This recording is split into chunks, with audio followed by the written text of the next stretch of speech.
அனுகுண வந்த பிற்பாடு இராணுவத்தில் பாதுகாப்பு தொடர்பாக தன்னை பலப்படுத்திக் கொண்டு, அடுத்தது பொருளாதார ரீதியாக தங்களை பலப்படுத்திக் கொண்டு, மூன்றாவதாக இந்த அரசியல் கட்சிகளில் கை வைத்தார். அதில் முதல் இலக்காகிறவர் இந்த அரசுக்கு ஒரு பிரேக் போட வேண்டும் என்ற ஒரு நோக்கம்தான் நீர்கொழும்பு சிறை தாக்குதலின் ஒரு பின்புலமாக பார்க்கப்படுகிறது. இப்போது இதில் பல கேள்விகள் இருக்கின்றன. அரசாங்கம் அவர்களை கொல்லாமல் அடக்கியிருக்கலாம் அல்லது தடுத்திருக்கலாம் என்று பல வாதங்களை வைக்கலாம். பலவற்றை இதில் நிரூபிக்க முடியாது. இந்த நிலையத்தில் அனுரகுமார திசாநாயக்காவின் தற்போதைய பிரான்சுக்கான பயணம் கூட ஒத்திவைக்கப்பட்டிருப்பதாக கூறியிருக்கிறார்கள். வெளிநாடுகளில் இருந்து தான் அதை இயக்குகிறார்கள். பாதாள உலக கும்பல்லாம் பிரான்சில் இருந்து இயக்கினது என்று கூறினார்கள். ஆனால் இப்ப ஒரு சின்ன பொறி வந்து எவ்வளவு கலவரத்தை இலங்கை முழுவதும் ஒரு பேசு பொருளாக்கியது மட்டுமல்லாது, இந்த வழக்கு விசாரணைகள் எல்லாம் இப்போது அடுத்த இரண்டாந்தர செய்தியாக மாறிவிட்டது. இது சாதாரணமாக கடந்து போக முடியாது என்பதை அரசும் உள்ளூர உணர்ந்திருப்பதை தான் இந்த பிரான்சுக்கான அனுரகுமார திசாநாயக்காவின் பயணத்தின் ஒத்திவைப்பும் கூட அதை காட்டுகின்றது. இதில் பார்த்தீங்கன்னு சொன்னால் கூடுதலாக இப்ப ரணிலின் அரசியல் வாழ்வுக்கான ஒரு சாவுமணி, ராஜபக்ஷ குடும்பத்தில இந்த அரசியலுக்கு பிரவேசித்து விடக்கூடாது என்பதற்கான ஒரு தடை. சஜித் பிரேமதாசா இப்போது விட்டு வைக்கப்பட்டிருக்கின்றார். ஒன்றொன்றாக அடித்து விட்டு தனிமரமாக வைத்து அடித்து விடுவார்கள். அதுதான் அவர்களுடைய திட்டம். அரசியலில் நகர்த்தப்படும் காய்கள், திரைமறைவில் நடக்கும் ரகசிய பேரங்கள், உலகத் தமிழர் அறிந்தேயாக வேண்டிய உண்மைகளை தேடி ஒரு உடறுப்பு.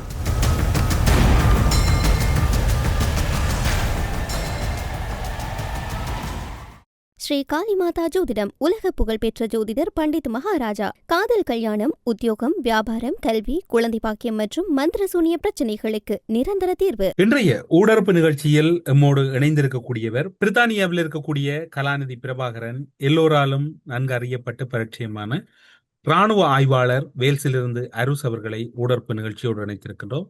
ஊடறுப்பு நிகழ்ச்சியின் சார்பில் உங்களை வரவேற்பதில் மகிழ்ச்சி. வணக்கம். வணக்கம் தமிழரசு. ஊடறுப்பு நேயர்களுக்கு அன்பு கலந்த வணக்கம். இன்றுடன் நீர்கொழும்பு சிறைச்சாலையின் வன்முறை அல்லது பயங்கர சம்பவம் இடம்பெற்று ஒரு வாரத்தை கடக்கப் போகின்ற சூழ்நிலையில் இந்த வன்முறை சம்பவத்தையும் உட்பகுதியில் இடம்பெற்ற தாக்குதல் உபாயத்தையும் நாட்டில் இந்த சூழ்நிலை எவ்வகையான தாக்கத்தை ஏற்படுத்தி இருக்கிறது என்பது தொடர்பிலும் இப்போதைய சூழ்நிலையை உங்களுடைய பார்வையில் எப்படி பார்க்கிறது? இந்த அரசை பொறுத்தவரையில் புதிய அனுரகுமார திசாநாயக்க அரசு பதவியேற்ற பிற்பாடு அவர்கள் பொருளாதாரத்தை சீர் செய்ய வேண்டும், தங்களோட அரசை வலுப்படுத்த வேண்டும்.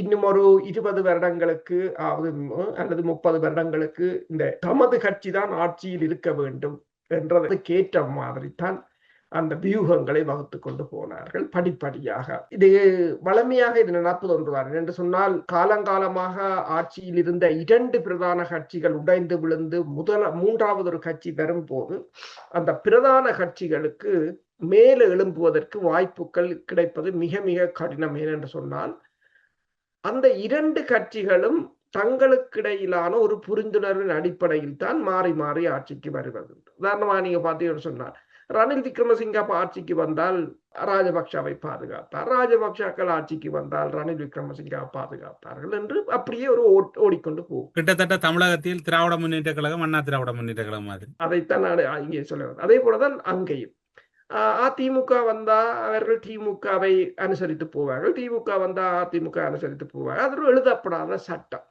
அப்ப 2 பக்கத்தின் ஊழல்களும் இதுகளும் ஒன்றும் வெளிவராது. ஆனால் இப்படியான நடைமுறையில் தோல்வி இருக்கப்படாது.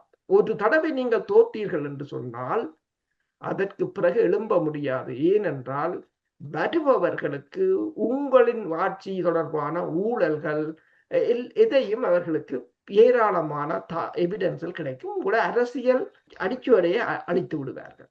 அதுதான் இப்போது தமிழகத்தில் நடக்க போகிறது, இலங்கையிலும் நடந்து கொண்டு வருகின்றது. என்றால் மூன்றாவது ஒரு தரப்பு வருமாக இருந்தால் அது கதை முடிந்தது. இப்ப அதே போன்ற ஒரு நிலைதான் அனுரகுமார வந்த பிற்பாடு அவர் முதலில் இந்த இராணுவத்தில் பாதுகாப்பு தொடர்பாக தன்னை பலப்படுத்திக் கொண்டு, அடுத்தது பொருளாதார ரீதியாக தங்களை பலப்படுத்தி கொண்டு, மூன்றாவதாக மெல்ல மெல்ல இந்த அரசியல் கட்சிகளில் கை வைத்தார். அதில் முதல் இலக்காகிறவர் ரணில் விக்ரமசிங்கா. அதற்கு பிறகு தொடர்ச்சியாக கோத்தபாய ராஜபக்ஷவாக இருக்கலாம், இராணுவ தளபதிகளாக இருக்கலாம், புலனாய்வுத்துறை தலைவராக இருக்கலாம், ராஜபக்ஷ குடும்பத்தினராக இருக்கலாம் என்று ஒவ்வொரு, அதாவது தங்களுக்கு யார் யார் சவாலாக வருவார்களோ அத்தனை பேரையும் தங்கள் வளையத்துக்குள் கொண்டு வந்தார்கள். ஆனால் இவ்வாறு ஒரு கட்டுக்கடங்காமல் போய்கொண்டிருப்பது எதிர்த்தரப்புக்கு மிக மிக ஆபத்தானது என்று அவர்கள் உணர்ந்திருக்கிறார்கள். எதிர்த்தரப்பு உணர்வது ஒரு புறம் இருக்க, இந்த பிராந்திய வல்லரசுகள், உலக வல்லரசுகள் என்ற போட்டியில் அவர்களுக்கும் ஒரு அச்சம் வந்திருக்கும். ஏனென்று சொன்னால், இவ்வாறு ஒரு நிலைமை போனால் தங்களால் இந்த அரசு மீது ஒரு அழுத்தத்தை கொண்டு வர முடியாது.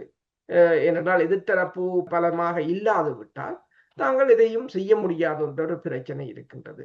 இப்ப இந்த அரசுக்கு ஒரு பிரேக் போட வேண்டும் என்ற ஒரு நோக்கம்தான் நீர்கொழும்பு சிறை தாக்குதலின் ஒரு பின்புலமாக பார்க்கப்படுகிறது.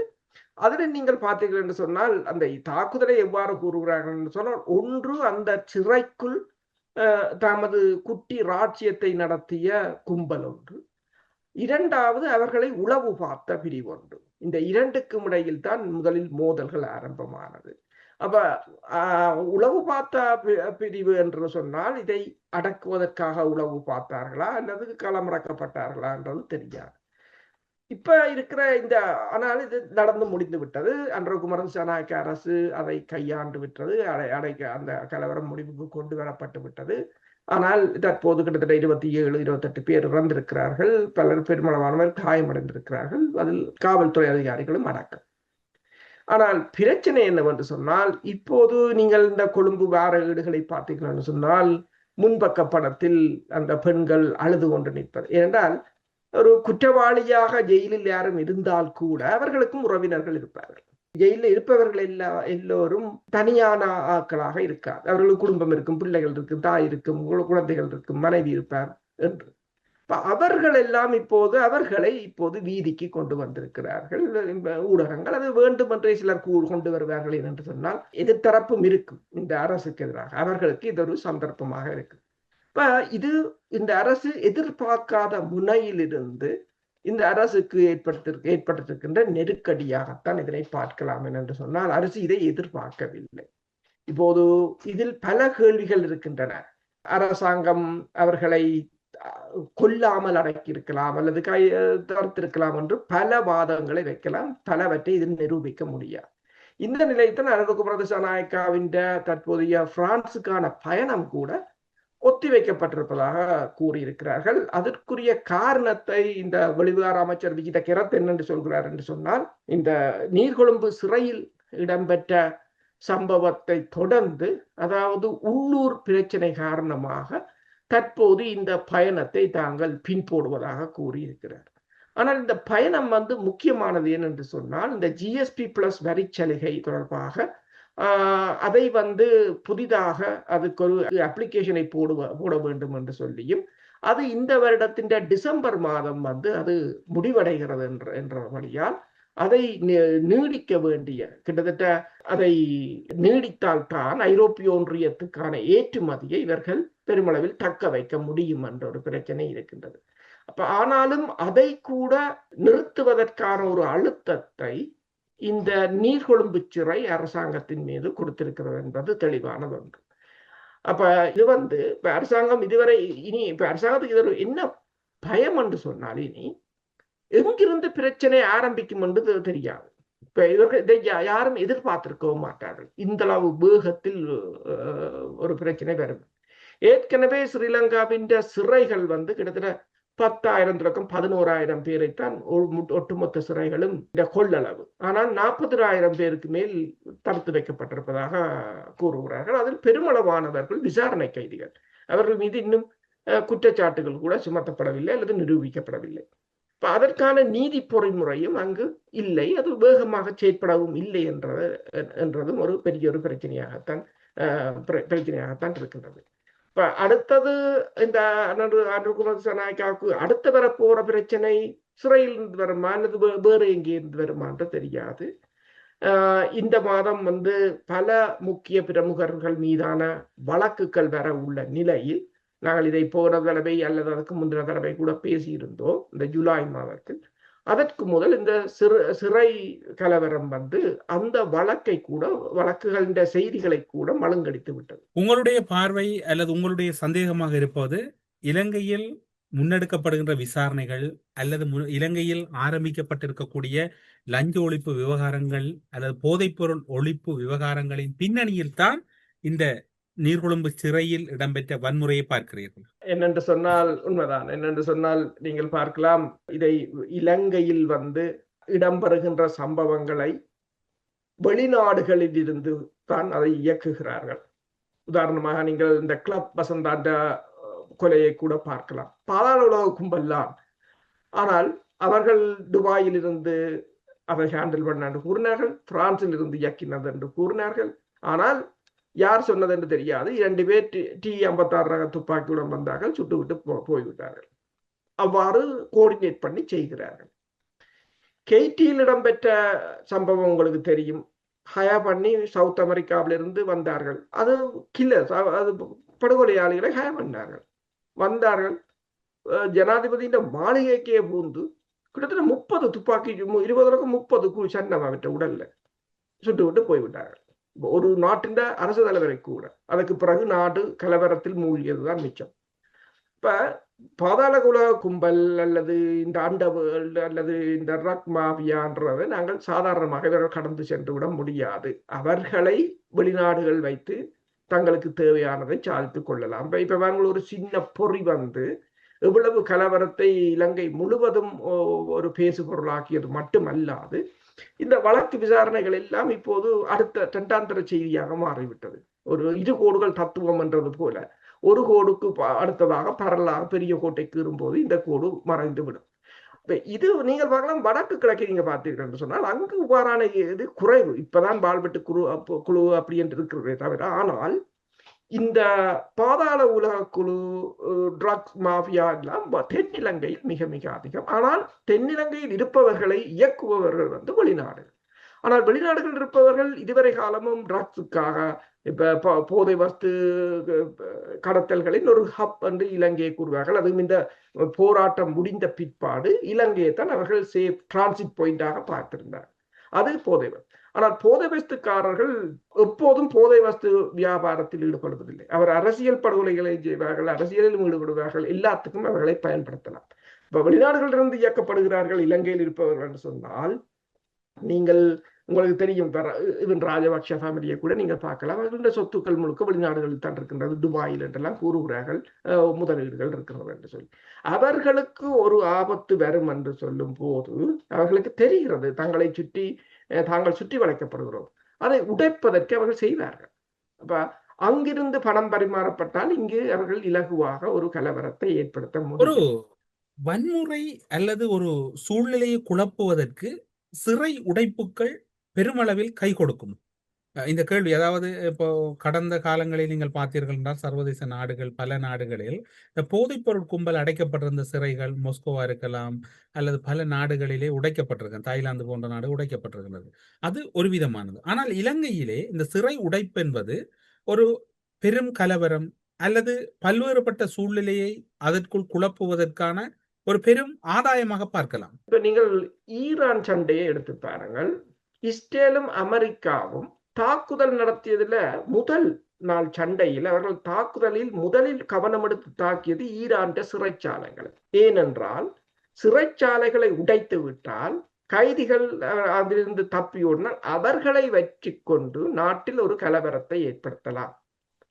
இப்ப நீங்கள் பாருங்கள், கலவரத்தை ஏற்படுத்தும் போது, ஏன் முந்தி போர் இடம்பெற்ற போது இலங்கை இராணுவம் நீதிக்கு புறம்பான படுகொலைகளை செய்வதற்கு யாரை பயன்படுத்தியது?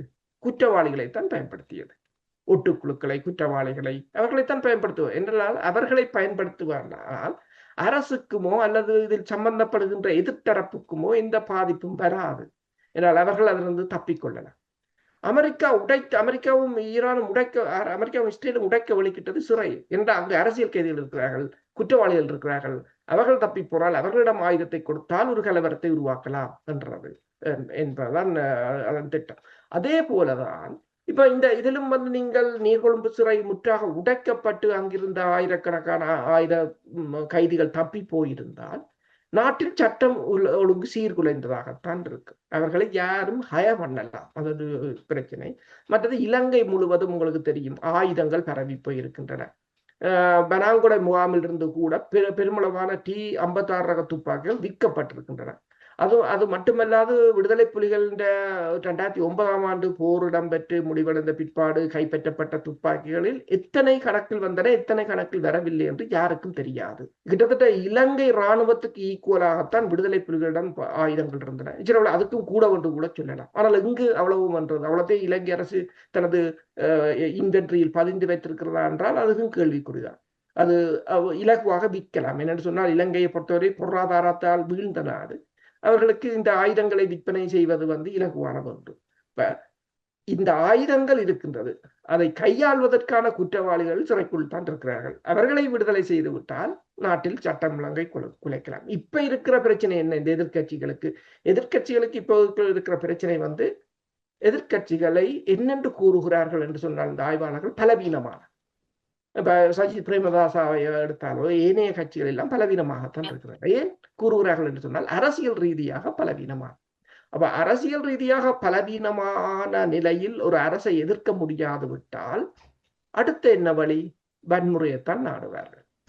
அதன் ஒரு தொடக்க புள்ளியாகத்தான் இந்த சிறை சம்பவத்தை பார்க்கலாம். ஏனென்று சொன்னால் இது சாதாரணமாக கடந்து போக முடியாது என்பதை அரசும் உள்ளூர உணர்ந்திருப்பதைத்தான் இந்த பிரான்சுக்கான அன்றுகுமர திசாநாயக்காவின் பயணத்தின் ஒத்திவைப்பும் கூட அதை காட்டுகின்றது. பிரான்சுக்கான பயணம் இப்போது நிறுத்தப்பட்ட பின்னணியில் பார்க்கின்ற போது இலங்கையில் இடம்பெற்ற சிறை வன்முறைதான் காரணம் என்று கூறப்படுகிறது. சட்டம் ஒழுங்கு சீர்குலைந்திருக்கின்ற சூழ்நிலையில் அவர் பயணத்திலே மேற்கொள்வது அவ்வளவு ஆரோக்கியம் இல்லை என்பதனால் அவை தடுக்கப்பட்டதாக கூறப்படுகிறது. இப்போது சிறைகள் உடைக்கப்படுகின்ற சூழ்நிலை அல்லது பாரதூரமான வன்முறைக்கான சூழ்நிலைகள் இலங்கைக்குள் இருப்பதாக நீங்கள் உணர்கிறீர்களா?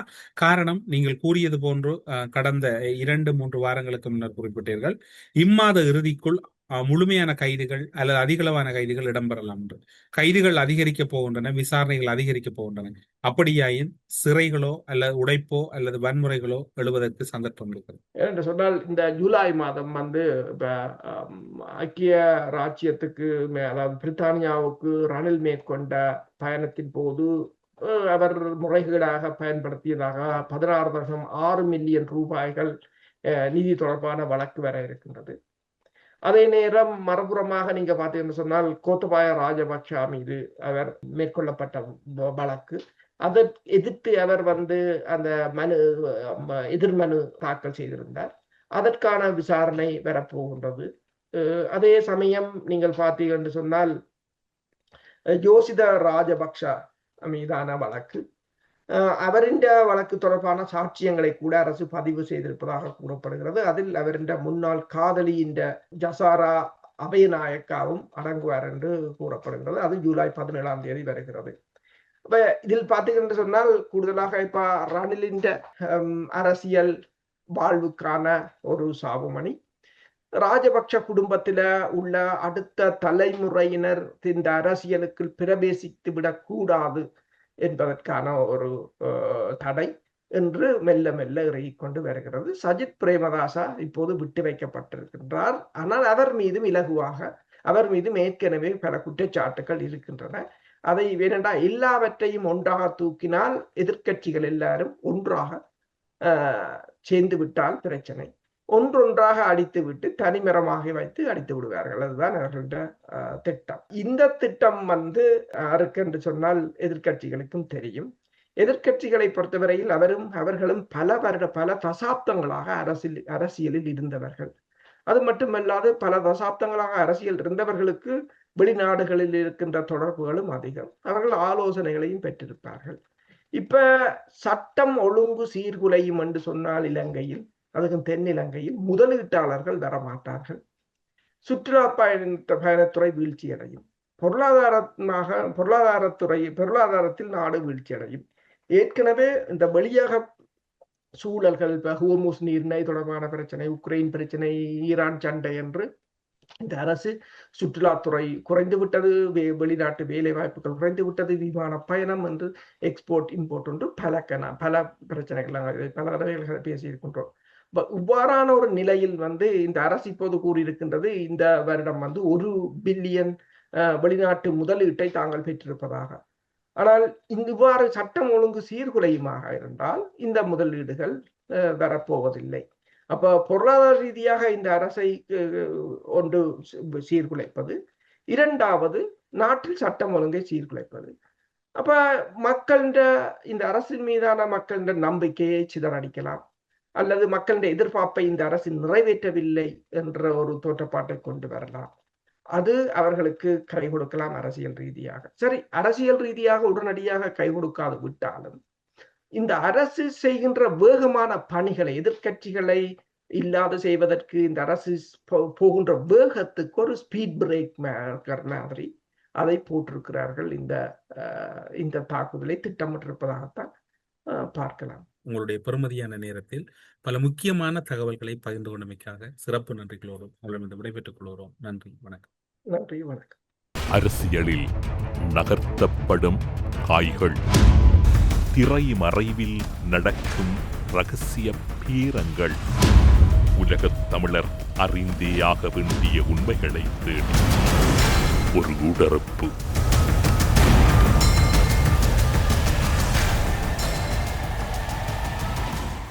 ஸ்ரீ காளிமாதா ஜோதிடம் உலக புகழ்பெற்ற ஜோதிடர் பண்டித் மகாராஜா. காதல், கல்யாணம், உத்தியோகம், வியாபாரம், கல்வி, குழந்தை பாக்கியம் மற்றும் மந்திர சூனிய பிரச்சனைகளுக்கு நிரந்தர தீர்வு.